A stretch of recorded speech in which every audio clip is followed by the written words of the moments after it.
E aí, galera, eu me chamo Caleb Henrique, eu sou um dos instrutores do trainee desse ano. Eu vou dar aula de conceitos web, vai ser uma aula bem conceitual, então vou começar a falar os conteúdos agora. Nós vamos ter nessa aula modelo cliente-servidor, back-end front-end, MVC, API, o que são protocolos de internet. Vamos dar um enfoque em HTTP, navegação web, decifrando URL e o que é um deploy. Bem, começando aqui por modelo cliente-servidor, é um padrão de arquitetura de software amplamente utilizado em redes de computadores. Deste modelo, o cliente e o servidor são programas que se comunicam para realizar uma tarefa específica. Antes de falar o funcionamento, eu vou falar o que é cada um deles.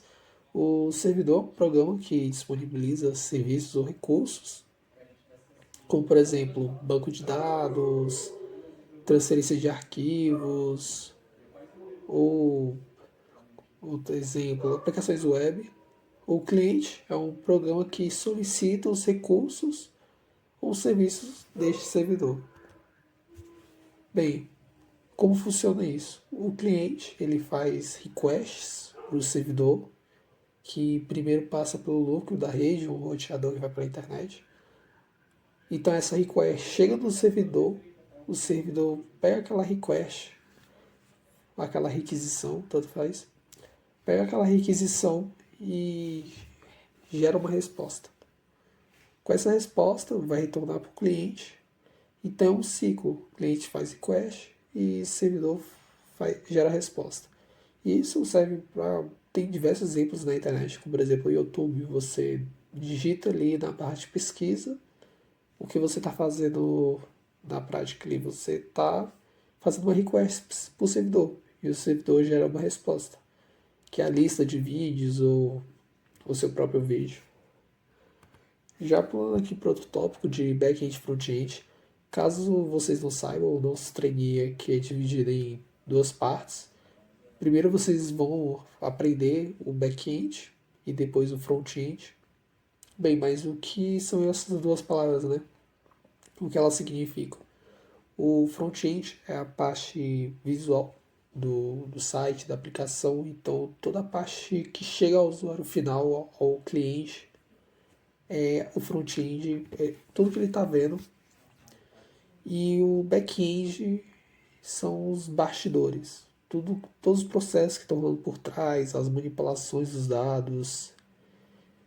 E não fundir front-end com design gráfico ou design web, que é, apesar deles cuidarem da parte visual, o front-end é mais ligado ao código.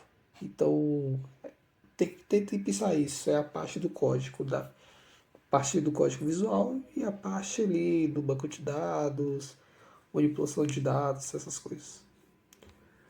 Bem, aqui na Struct a gente utiliza várias tecnologias, back-end e front-end, ou seja, terminando aqui o treininho você já vai ser um programador full stack, que é quando você sabe as duas coisas, tanto o back como o front. E eu começar falando aqui as tecnologias, caso vocês ainda não saibam, mas a gente utiliza o Ruby para no back-end, né? Então toda a programação do back-end é feita em Ruby. A gente utiliza o framework Rails. Rails é um... Você pode pensar framework como uma caixa de ferramentas, então é uma tecnologia que a gente utiliza para facilitar o desenvolvimento em Ruby. E quando vocês forem mexer, vai ficar muito mais claro como isso acontece.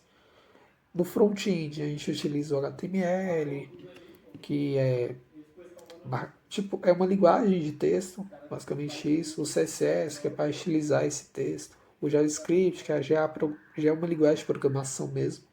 E o React, que é basicamente a mesma coisa do Rails para o Ruby. Ele ajuda a gente a desenvolver em JavaScript.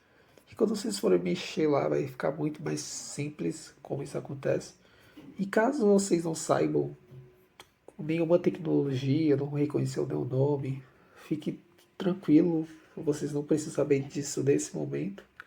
Vocês vão ver tudo isso aqui ao longo do treininho, então fiquem tranquilos.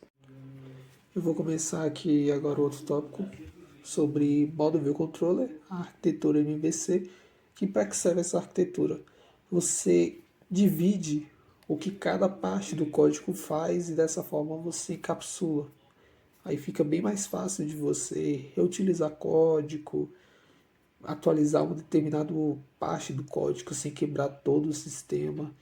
Então é muito utilizado, a gente utiliza o MVC aqui na Struct. E bem, mas o que é Model View Controller? Model é a parte do código que vai estar ligado ao banco de dados, a manipulação de dados, regras de negócio, tudo fica na Model. Então quando pense em Model, pense no banco de dados, no gerenciamento dos dados em si. A View é tudo que o usuário final vê.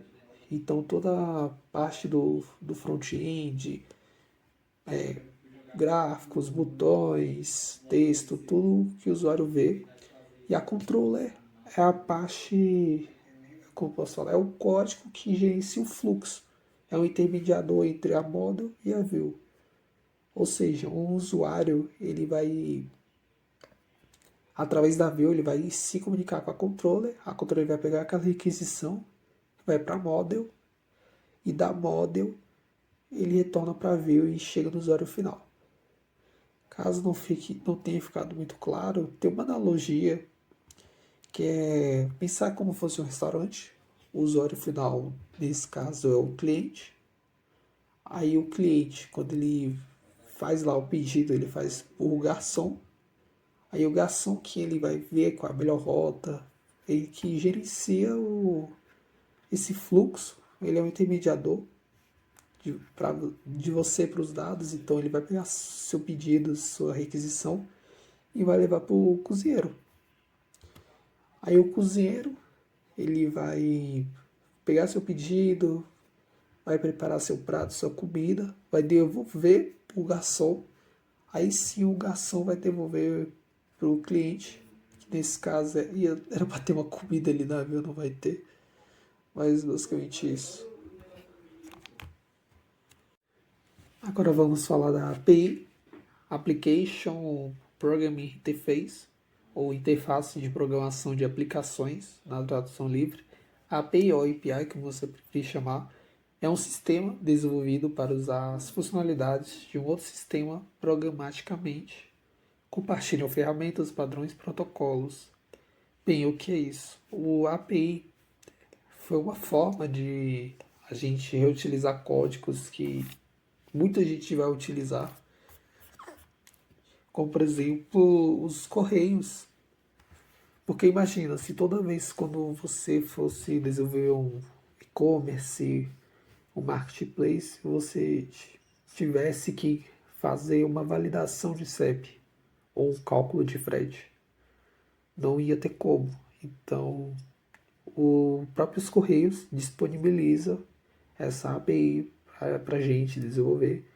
E isso existem vários e vários outros exemplos. Então pense a API como um mini sistema que disponibiliza algumas ferramentas, algumas coisas, e que outros sistemas maiores vão utilizar.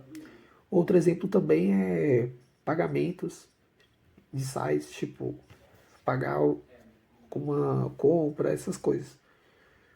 Normalmente é uma API que está rolando ali. Por isso, caso você nunca tenha percebido, eles são muito parecidos, é sempre as mesmas cores. Se tu for procurar lá embaixo, provavelmente vai ter até o nome da API ou da empresa, enfim. O que é uma API hash? Quase a mesma coisa que uma API, na verdade é uma API normal, que usa protocolos HTTP para interagir, que utiliza métodos GET, POST, DELETE.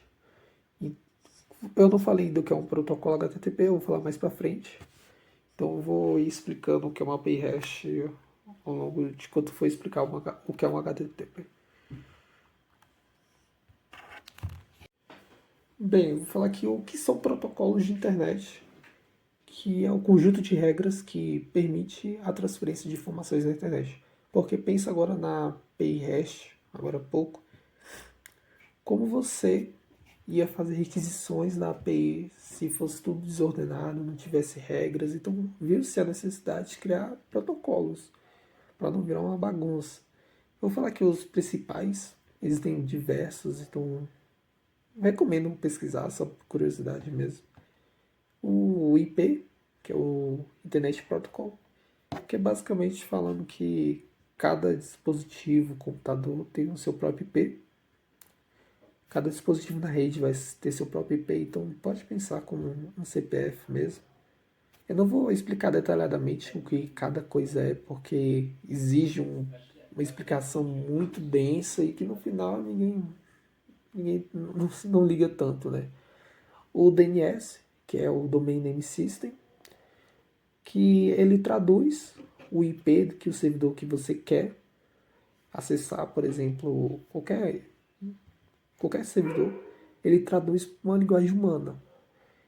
Então, no site da Google, na verdade, é um número gigante e ele deixa Google. Então, pense no DNS como uma lista de sites ou uma lista telefônica em que tem lá o nome das empresas, instituições, aí tem o número de telefone. Então, é basicamente isso. Tem um número e ele traduz para você uma, uma linguagem humana. Aí agora, falar desse outro aqui, o HTTP, que é o Hypertext Transfer Protocol. Eu vou falar mais detalhadamente dele, que é é o conteúdo que... Desculpa. O que é um hipertexto? É um conteúdo que contém links ou hiperlinks para outros recursos da web. Então, na prática, isso significa que um hipertexto, como uma página web, pode conter links para outras páginas da web, imagens, vídeos, arquivos de áudio e assim por diante. Quando o usuário clica em um desses links, o navegador da web envia uma solicitação HTTP para o servidor da web que hospeda o recurso, e o servidor envia uma resposta HTTP correspondente de volta ao navegador da exibição. Então é isso, a internet usa um sistema que ajuda as pessoas a encontrar sites e conteúdo de forma fácil. Quando você clica em um link ou toca na tela do celular, o servidor que guarda o site recebe um pedido HTTP do navegador que você está usando. O servidor usa um programa específico para atender a esses pedidos e enviar informações de volta para o seu navegador. Aí existe o HTTP normal e o HTTPS, que é o mais seguro, né? Então, você já pode ter percebido aquele cadeado que tem nos sites. Aí quando não tem é que é o normal, HTTP simples. Qual a diferença entre eles? O HTTPS, ele é mais seguro, ele tem uma criptografia. Quando você transfere informações da sua máquina para o servidor, então no caminho é criptografado.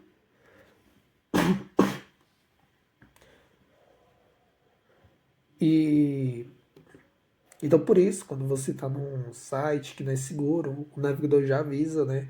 Fala, não passe informações sensíveis, como senha, cartões de créditos, essas coisas, porque realmente não é seguro, não é criptografado, então qualquer pessoa com um certo conhecimento, disposição, eu não sei como funciona isso na verdade na prática, mas não é seguro, então não é recomendado. E o HTTP, como eu falei antes, na API Hash e na explicação agora há pouco de como funciona o HTTP, ele define métodos de requisição e que retorna respostas. Bem, o GET ele serve para buscar recursos, o PUSH ele serve para criar um novo recurso, o PUT e o PET serve para atualizar e o DELETE serve para remover. Todos eles retornam mensagens de status, que é o que eu vou falar agora. Bem, o IO, que é esse HTTP Status Codes, serve para depurar. O 100 é informacional, é bem TGP na prática, é quando ele não se encaixa muito nos outros. O 200 é de sucesso, ou seja, você fez um GET que pega um recurso e deu tudo certo, ele retorna 200. O 300 é direcionamento, ou seja, você clicou no link que foi movido para outro lugar, ele pode dar esse erro. O 400 é o cliente erro, é quando o erro vem do usuário, vem do cliente, ou seja, o erro muito famoso, o erro 404, not found, de página não encontrada. É um erro vindo do usuário, ele digitou uma URL que não existe, enfim. O 500 é o erro de servidor. Como eu falei antes, esses status servem para a gente depurar. Como desenvolvedores, às vezes nem sempre vai ter algo visual para a gente se apoiar se deu tudo certo ou não. E a gente vai ter que se basear nesses HTTP status codes que pode se tornar 200, 300. Então, mesmo que você não decore todos eles, é bom você saber o primeiro número, a primeira unidade centena, para você saber mais ou menos o que é. Você vai acabar pesquisando mesmo, não tem jeito. Mas só de você saber lá que começa com 4, então já sabe que é um erro seu, que você já está fazendo ali, entendeu? Então basicamente é isso. Vou falar o que é navegação web, decifrando o que é uma URL. Quando você está digitando, aí tem tudo aquela URL, que é o link mesmo, é o hiperlink. Aí tem toda aquela coisa. Enfim, vou falar agora usando aqui o exemplo do site da Struct, caso vocês não saibam. A Struct tem um site, entre lá, o site é muito bem. Começando ali pela cor amarela, que é o protocolo, né? Nesse caso é o HTTPS, que é um protocolo encriptografado, que a gente acabou de falar. Aí a cor rosa, www, é o World Wide Web, é para dizer que tá na internet toda. Aí nessa parte seguinte aqui, a cor azul e a vermelha, a struct está no domínio da UNB. Então é um subdomínio. Então quando tá desse jeito aqui é um subdomínio. Aí logo após, na cor verde, é o .br, que é o país em que o domínio do site está. E essa parte rosa aqui, ou roxa, é o caminho, é o path, que dentro do site ali tem vários caminhos, tem várias pastas. Então tem a parte de contatos, sei lá, parte de configurações, parte do administrador, essas coisas. Vai estar ali depois da barra. Aí também vou falar o que é um deploy. O deploy é subir o site no ar. Basicamente isso. É o processo de colocar um site, um aplicativo web, no servidor para que ele possa ser acessado pelos usuários finais. Aí tem várias formas de fazer um deploy, tem manual, totalmente automatizado. Vocês vão ver mesmo como fazer um deploy lá para frente. Principalmente aí pra galera aí que vai pra diretoria de projetos, vocês vão ver isso. E, bem, o que eu posso falar? Tem várias formas de fazer um deploy. Tem mesmo um site que você pode, sei lá, você fez uma página em HTML, você pode fazer um deploy disso na rede. Então, você fez ali, fez deploy, pode enviar pra mãe, pro irmão, todo mundo. É só isso mesmo, uma curiosidade. Por fim, obrigado por terem me ouvido até aqui. Se tiverem qualquer dúvida, pode me chamar lá no Slack, vou responder vocês. Também na aula presencial. Então é isso, gente. Bem-vindo ao processo trainee. Minha próxima aula vai ser lá pra frente já no front-end. Então eu espero que todo mundo que esteja nessa aula esteja lá na frente também pra gente se encontrar de novo. E é isso, gente. Obrigado. Até a próxima.